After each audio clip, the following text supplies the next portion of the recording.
be moose mating season or something.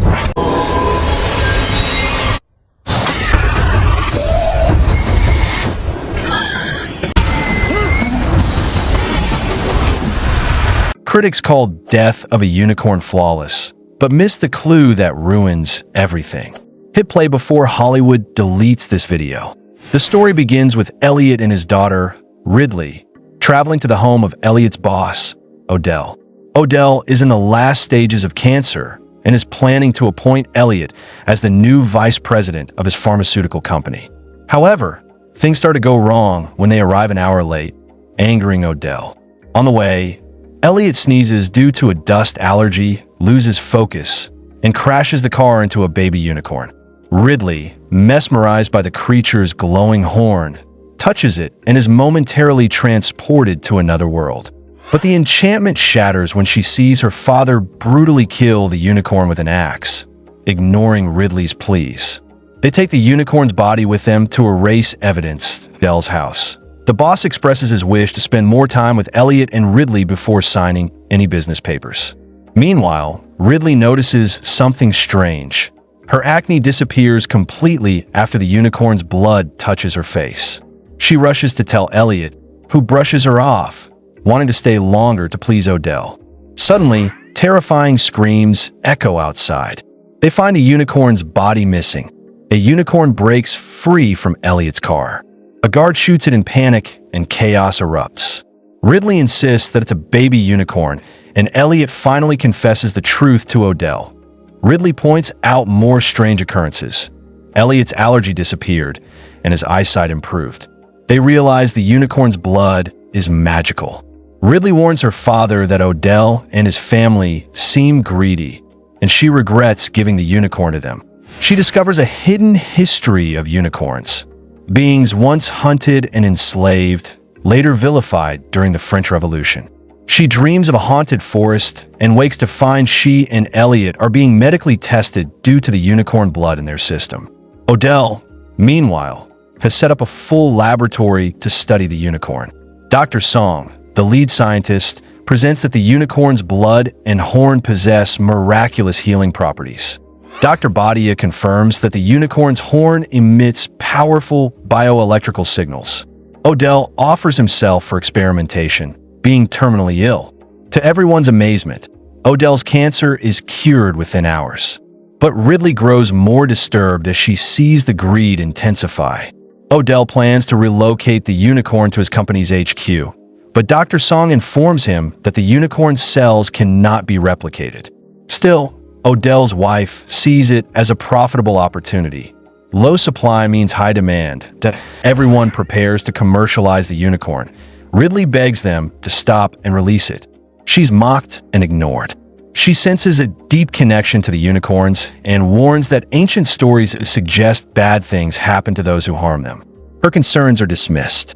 Furious and heartbroken, she leaves the house, only to see strange lights in the sky. Meanwhile, a secret tunnel is prepared to transport the unicorn, but suddenly, the horn's energy intensifies, shutting down the entire area's power.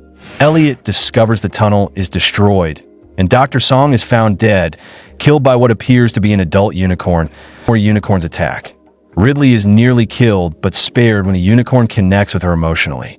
The guards shoot at the creature, injuring it, and Ridley confronts Odell's family, warning them that the unicorn's parents are here for vengeance. She admits she feels spiritually linked to them. Odell, however, twists her words and declares they must now capture the adult unicorns to extract more from them. That Odell's son manipulates Dr. Badia in a handing over unicorn powder and begins using it like a drug. Disgusted, Ridley leaves, but the lights in the sky return, and she realizes something is encoded in them. She pieces together unicorn paintings and uncovers that unicorns can self-heal, and the wounded ones could be dangerous. She warns Elliot, who realizes the danger just as a unicorn appears. Guards are killed. Odell tries to control the unicorn and is killed by its horn. Everyone hides inside the mansion. The unicorns sever all external connections, trapping them. Odell's wife insists someone must distract the unicorns and open the gate, assigning the task to Elliot and Dr. Badia. Before leaving, Dr. Badia confides in Elliot that Odell was selfish and never cared for others. They release the baby unicorn to reunite with its parents. Odell's wife attempts to flee, but remembers her son is still inside. The boy, now addicted to unicorn powder, believes Ridley can control the unicorns and tries to force her to help. He snatches the horn meant for the unicorns. Elliot regrets involving his daughter and resigns from the company. As the unicorns break in, Elliot and Ridley hide.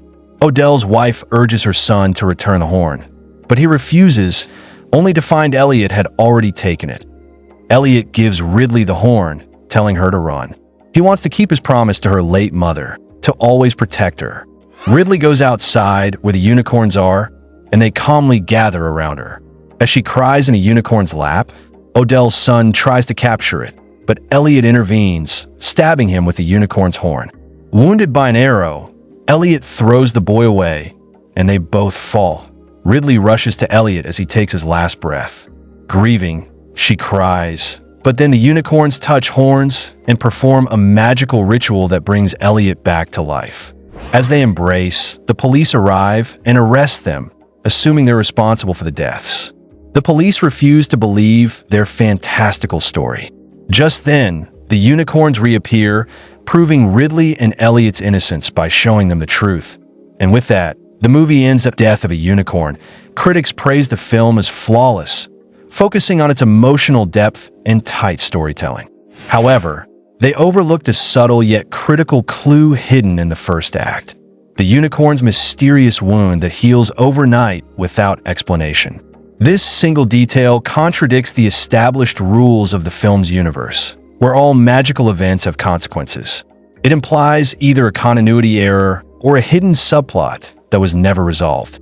This overlooked clue undermines the film's internal logic and leaves audiences questioning what was manipulated, making the so-called perfect film far more fragile than it appears. Was Death of a Unicorn right, or just a monster? Debate below, and if you want a more in-depth breakdown, subscribe. We're just getting started. You'll see what we mean in our next movie recap.